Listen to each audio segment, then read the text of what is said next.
So this is Prem, welcome to my channel. మనం previous క్లాస్లో కొన్ని ఎస్ఎస్సి జీడీకి సంబంధించిన ఇంపార్టెంట్ క్వశ్చన్స్ని సాల్వ్ చేసుకున్నాము. సేమ్ ఇప్పుడు రిమైనింగ్ మ్యాథ్స్కి రిలేటెడ్వి ఇంపార్టెంట్ క్వశ్చన్స్లో కాంపిటేటివ్ ఎగ్జామ్స్కి ప్రిపేర్ అయ్యే ప్రతి ఒక్కరికి కూడా యూజ్ఫుల్ అయ్యే క్వశ్చన్స్ని సాల్వ్ చేసుకున్నాము. So question number 1, A and B can do work in 15 days. అంటే ఏ అండ్ బి అనేటువంటి వాళ్ళు ఇద్దరూ కలిసి 15 daysలో ఒక వర్క్ని కంప్లీట్ చేయగలరు. B and C in 30 days. అలానే బీసీ కలిస్తే 30 daysలోగా ఆ వర్క్ని కంప్లీట్ చేయగలరు. And C and A in 45 days. So CA ఇద్దరూ కలిపి 45 daysలో వర్క్ని కంప్లీట్ చేయగలరు. If they start working together in how many days will they finish work. So వీళ్ళంతా కూడా కలిసి వర్క్ చేసినప్పుడు ఆ వర్క్ని ఎన్ని డేస్లోగా కంప్లీట్ చేయాలి అని కనుక్కోవడమే మన క్వశ్చన్ అనమాట.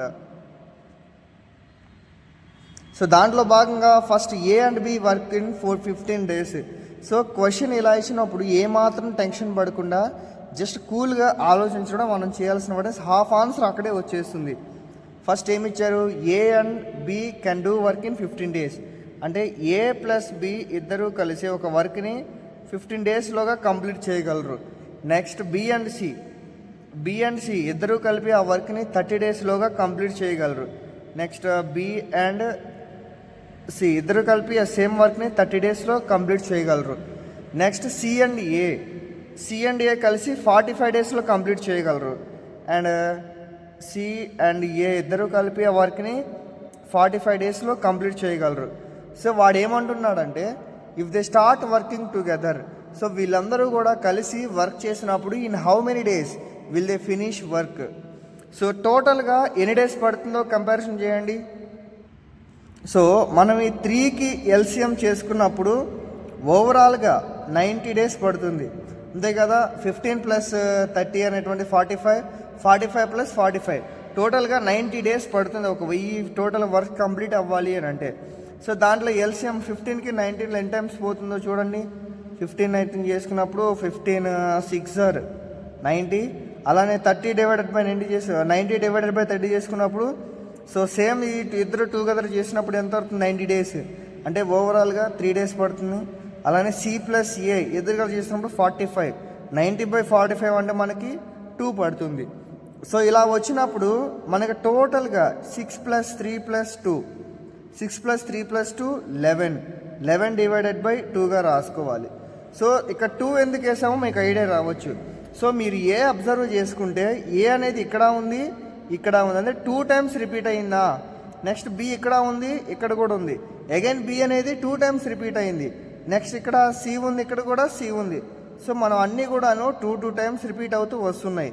సో అంటే ఓవరాల్గా మనం ఎలా రాసుకోవచ్చు, ఏ అనేది 2 times రిపీట్ అయింది, బి అనేది 2 times రిపీట్ అయింది, సి కూడాను 2 times రిపీట్ అయింది. So 2 of a + b + c ఉంటున్నప్పుడు ఈక్వల్ టు 11 అవుతుందా. సో 11 డివైడెడ్ బై 2 ఉంటుంది కాబట్టి 2 వేసుకున్నాం అనమాట. సో ఏమాత్రం కన్ఫ్యూజ్ అవ్వద్దు.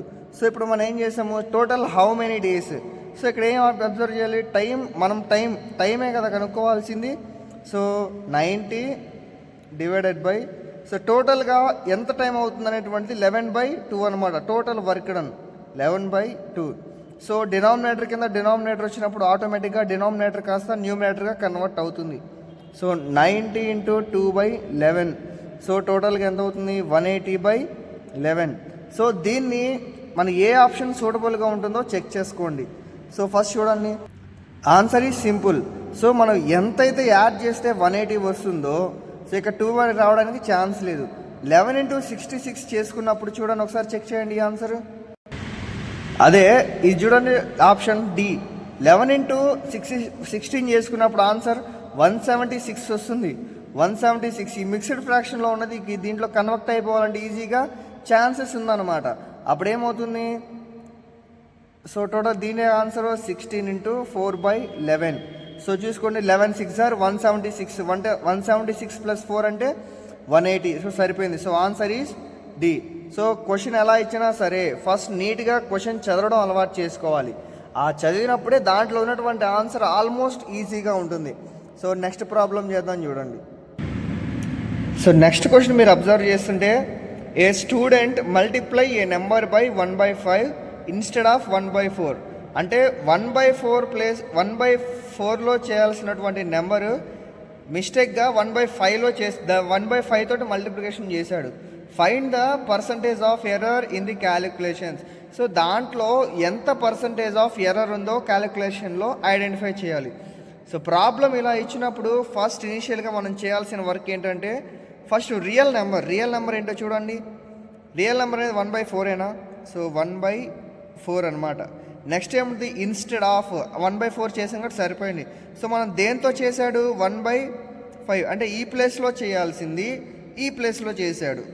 ఓకేనా? సో అలా క్లారిటీగా క్వశ్చన్ అర్థం చేసుకోవాలి.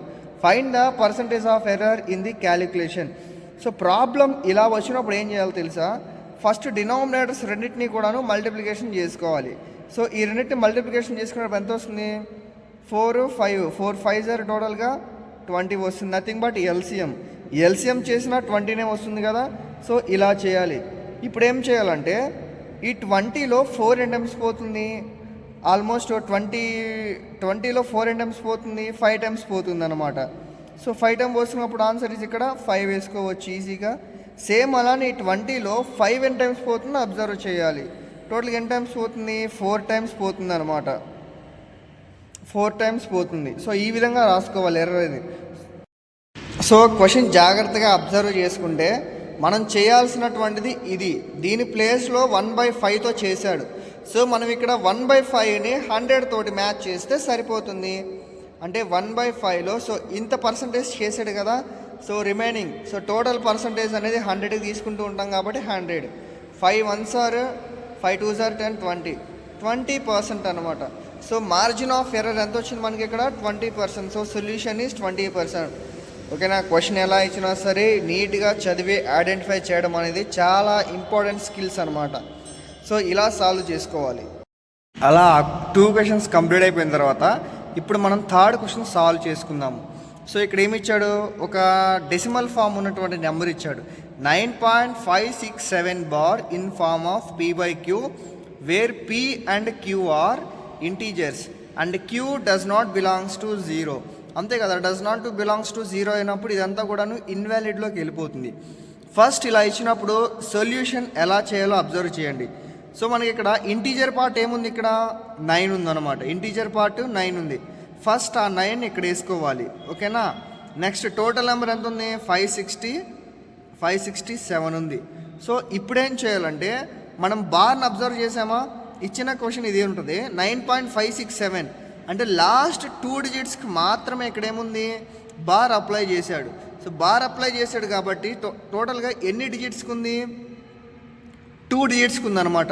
సో ఆ 2 డిజిట్స్కి మాత్రమే ఉంది కాబట్టి దాన్ని లీవ్ చేసేయాలి.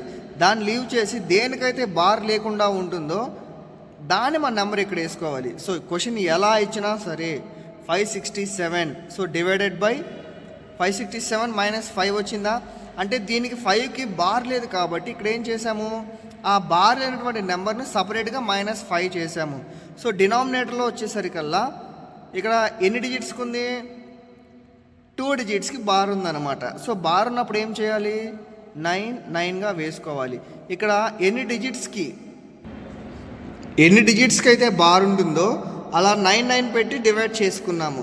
సో రిమైనింగ్ ఏం లేదు కాబట్టి యాస్టీస్గా 0. సో ఈ విధంగా రాసుకోవాలి. సో ఆన్సర్ ఏమవుతుంది? 9. 567 -5. 567 -5 అంటే 562గా రాసుకోవచ్చు. Divided by 990. సో ఈ ఇచ్చినటువంటి ఆప్షన్స్లో ఏదైనా ఆప్షన్ ఉందో లేదో చెక్ చేయండి. ఓకే, లేనట్టు ఉంది కదా. సో ఇప్పుడు ఏం చేస్తాము? కొంచెం సింప్లిఫికేషన్ చేసుకోండి. అంటే ఈ యొక్క దాన్ని ఈ ఫ్రాక్షన్ని 2తో డివైడ్ చేయండి. సో అప్పుడేమవుతుంది? 2 2s are 4 అవుతుంది. అలానే 8 ఉంది. 2 8s are 16, 2 1s are. So డినామినేటర్లో అవుతుంది 2 2s are 4, 2 4s are 8 అవుతుంది. అగైన్ 1 ఉన్నది. 2 9s are 18, ఇంకా 1 ఉంటుంది. 2 5s are 10. సో ఫైనల్గా ఏముంటుంది? 9 281 డివైడెడ్ బై 491. ఈ ఆప్షన్ ఎక్కడుందో చెక్ చేయండి. సో ఆప్షన్ ఆప్షన్ ఏలో ఉంటుంది కాబట్టి A is the right answer. So problem ఎలా ఇచ్చినా సరే మనం ఫస్ట్ టెన్షన్ పడకుండా నీట్గా మనకున్నటువంటి నాలెడ్జ్ ప్రకారమే వెళ్తే ఆన్సర్ అనేది ఈజీగా ఐడెంటిఫై చేయొచ్చు. ఓకేనా? సో ఇప్పుడు లాస్ట్ ప్రాబ్లం సాల్వ్ చేద్దాం చూడండి. సో సాల్వ్ చేసే ముందు మీరు కొత్తగా మా ఛానల్ని చూస్తున్నట్లయితే కింద కనపడుతున్న సబ్స్క్రైబ్ బటన్ని మాత్రం ఆన్లో పెట్టుకోవడం మర్చిపోవద్దు. అలానే మీరు ఒక షార్ట్ ఇస్తే లైక్ బటన్ వైట్ కలర్లో ఉన్నది ఎల్లో కలర్లోకి చేంజ్ అయిపోవాలి.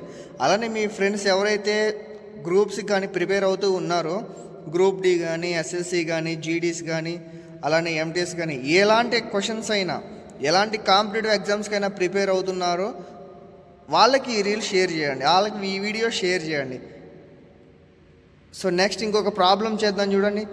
Find the unit digit of 567 234.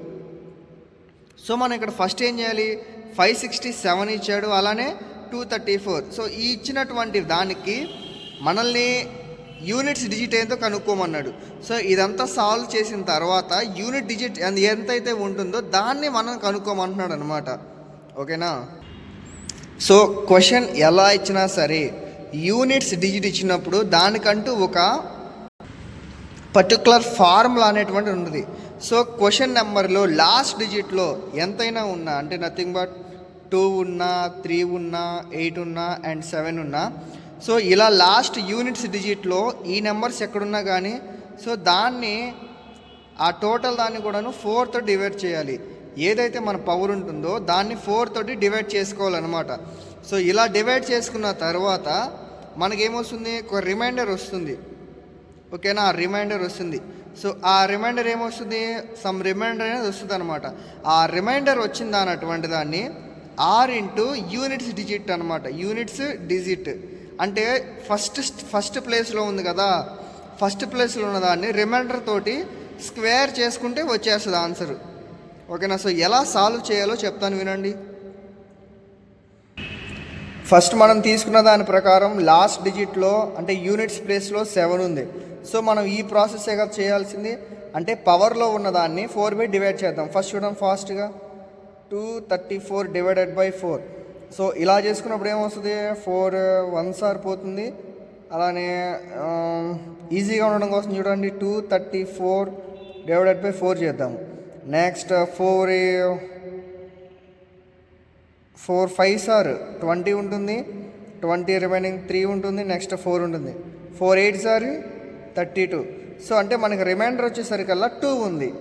ఓకేనా. సో ఇప్పుడు ఈ రిమైండర్ అనేది 2 ఉంది కదా. నెక్స్ట్ ఇచ్చినటువంటి క్వశ్చన్లో 567 అంటే యూనిట్స్ ప్లేస్లో ఎంతైతే ఉంటుందో దాన్ని స్క్వేర్ చేస్తే ఆన్సర్ సరిపోతుంది. ఓకేనా. ఇక్కడ స్క్వేర్ ఉంది కాబట్టి ఆటోమేటిక్ యూనిట్స్ డిజిట్లు ఎంత ఉంది, ఇక్కడ 7 ఉందా, అంటే 7 హోల్ స్క్వేర్ ఈక్వల్ టు 7 7 ఎంత వస్తుంది, 49. సో యూనిట్స్ ప్లేస్లో ఎంత 9. So option is B is the correct answer. So question ఎలా ఇచ్చినా సరే ఫస్ట్ వితౌట్ థింకింగ్ లాజిక్ ఏంటో అబ్జర్వ్ చేయాలి. అది మ్యాథ్స్లో అయినా, రీజనింగ్లో అయినా, దేంట్లో అయినా మనం ఆల్రెడీ చదివినటువంటి క్వశ్చన్స్ ఉంటాయి కాబట్టి వాటిని ఒక్కసారి రిమైండ్ చేసుకునేటువంటి అవకాశం మీరు తెచ్చుకోవాలి. ఓకేనా. సో ఈ విధంగా ఆన్సర్ 7 హోల్ స్క్వేర్ చేసినప్పుడు ఎంత వస్తుంది మనకి, 49. 49లో యూనిట్స్ డిజిట్ ఎంత, ఇక్కడ 9. So answer is B is correct. ఓకేనా. నెక్స్ట్ ఫైనల్గా లాస్ట్ క్వశ్చన్ ఒకసారి సాల్వ్ చేద్దాం చూడండి. ఈ సెషన్కి లాస్ట్ క్వశ్చన్ ఏమి ఇచ్చాడు, find the effective discount for the scheme buy 5 get 1 free అనమాట. సో మనల్ని ఇక్కడ ఎఫెక్టివ్ డిస్కౌంట్ ఎంతో ఐడెంటిఫై చేయమంటున్నాడు. సో ఇలా ఇచ్చినప్పుడు ఏం చేయాలంటే, ఫస్ట్ ఇలా ఇచ్చినప్పుడు సాల్వ్ చేయడం క్వశ్చన్ అనేది చాలా ఈజీ అనమాట. సో ఫస్ట్ ఏమన్నాడు, బై 5 get 1 ఫ్రీ అన్నాడా. అంటే మనం ఏదైనా షాప్కి వెళ్ళినప్పుడు ఇక్కడ ఆఫర్ పెడుతూ ఉంటాడు, బై 5 get 1 ఫ్రీ అని. సో దాని మీనింగ్ ఏంటి అంటే 5 ఐటమ్స్ మనం పర్చేస్ చేస్తే ఒక ఐటమ్ అనేటువంటిది మనకు ఫ్రీగా వస్తుంది. సో ఫస్ట్ చూడండి ఎట్లా రాసుకోవాలో. ఫస్ట్ ఆ 5 ఐటమ్స్ చూద్దామా, 1 2 3 4 5 and last one is discount, అంటే ఇది ఫ్రీ అనమాట. 5 ఐటమ్స్ పర్చేస్ చేసాం కాబట్టి ఒకటి ఫ్రీగా వస్తుంది. సో ఇప్పుడు మనం ఏం చేయాలంటే టోటల్ ఎంపీ అనమాట, అంటే టోటల్ పర్సంటేజ్ ఏంటిది ఇప్పుడు అంటే టోటల్ పర్చేజెస్ ఐటమ్స్ ఎన్ని ఉన్నాయి, 5. టోటల్ పర్చేజెస్ మనకి టోటల్ ఐటమ్స్ మనకి ఎన్ని ఉన్నాయి, 6 ఉన్నాయి అనమాట. దీంట్లో మనం ఏదైతే పర్చేస్ చేసామో, ఓకేనా, మనం ఎన్ని ఐటమ్స్ అయితే పర్చేస్ చేసామో దాన్ని మైనస్ చేసేయాలి. అంటే మనకి ఎంత 5 ఐటమ్స్ ఉన్నాయి అనమాట. సో ఇవన్నీ కూడా మనం కొన్నప్పుడు అంటే కాస్ట్ ఐటమ్స్ అనొచ్చు, కాస్ట్ ప్రైజ్ అనొచ్చు, వాట్ ఎవర్ ఇట్ ఈస్. ఇక్కడ కాస్ట్ ఎన్ని 5 ఐటమ్స్ కొన్నాము, ఇప్పుడు ఏమవుతుంది 6 - 5 సో 5 ఐటమ్స్ కొన్నాం. సో రిమైనింగ్ 5, 6 - 1 = 1 అవుతుంది. సో ఇప్పుడు ఏం చేయాలంటే మనం ఎన్ని ఐటమ్స్ అయితే కొన్నామో పర్సంటేజ్ అనేది మనం ఎప్పుడు 100తో కంపేర్ చేస్తూ ఉంటాం కాబట్టి 6 5లోంచి చేసే మన టోటల్ వాల్యూ ఎంత వచ్చింది, మనకి 1 వచ్చింది. సో ఈ 1 అనేది మనం టోటల్లో దాంట్లో నుంచి ఇంటూ 1/6 అనమాట. అంటే టోటల్లో నుంచి ఇక్కడ మన వాల్యూ 1 వచ్చింది. సో 1లోంచి టోటల్ ఐటమ్స్ ఎన్ని ఉన్నాయి, మనకి ఇక్కడ 6 ఉన్నాయి అనమాట. సో ఆ 1/6 ఇంటూ 100 చేసుకుంటే మనకు ఆటోమేటిక్గా ఆన్సర్ వచ్చేస్తుంది. అప్పుడు చూడండి 1/6 ఇంటూ 100 చేసుకున్న ఎంత చూడండి. సో 100 / 6 చేసుకున్నప్పుడు 6 1s are 6 ఉంటుంది. అలానే 6 1s are 6. నెక్స్ట్ ఇంకా 4 ఉంటుంది. 6 6 are 36 ఉంటుంది. అలానే నెక్స్ట్ ఎంత ఉంటుంది, ఇంకా రిమైనింగ్ చూడండి, చార్ట్ చెక్ చేసుకోండి. సో రిమైనింగ్ మనకి 40 ఉంటుంది. మళ్ళీ అగైన్ 6 6 are 36. మళ్ళీ పాయింట్ పెట్టి 0 పెట్టుకున్నప్పుడు మళ్ళీ అగైన్ 36 వస్తుంది. సో 6. సో మనకి ఏదైతే రిలవెంట్గా ఆన్సర్ ఉందో చెక్ చేయాలి. సో వీటిల్లో మనకి రిలవెంట్గా ఆన్సర్ ఏముంటుంది, 16.67%. So this is the answer. ఓకేనా. సో సమ్ ఫస్ట్ ఎలా ఇచ్చినా సరే మనం ఐడెంటిఫై చేసుకోగలిగేటువంటి స్టామినా మన దగ్గర ఉండాలి. ఆన్సర్ చాలా ఈజీగా ఐడెంటిఫై చేయొచ్చు, కానీ క్వశ్చన్ అనేటువంటిది ఎలా ఇచ్చాడు, ఏ ఫార్మాట్లో ఇచ్చారో మనం ఈజీగా ఐడెంటిఫై చేయగలిగితే ఆన్సర్ అనేది అక్కడే ఉంటుంది. సో ఆన్సర్ ఈ 16.67. సో ఇలాంటి ఇంకా ఇంట్రెస్టింగ్ క్వశ్చన్స్ని మనకి ఏదైతే కాంపిటేటివ్ ఎగ్జామ్స్కి ప్రిపేర్ అవ్వడానికి యూజ్ అవుతూ ఉంటాయో అలాంటి క్వశ్చన్స్ని నేను ఎక్స్ప్లెయిన్ చేస్తూ ఉంటాను. వీలైతే మీ ఫ్రెండ్స్కి వీడియోని షేర్ చేయండి. అలానే వీడియో నచ్చితే లైక్ చేయండి, సబ్స్క్రైబ్ చేయండి. Thanks for watching.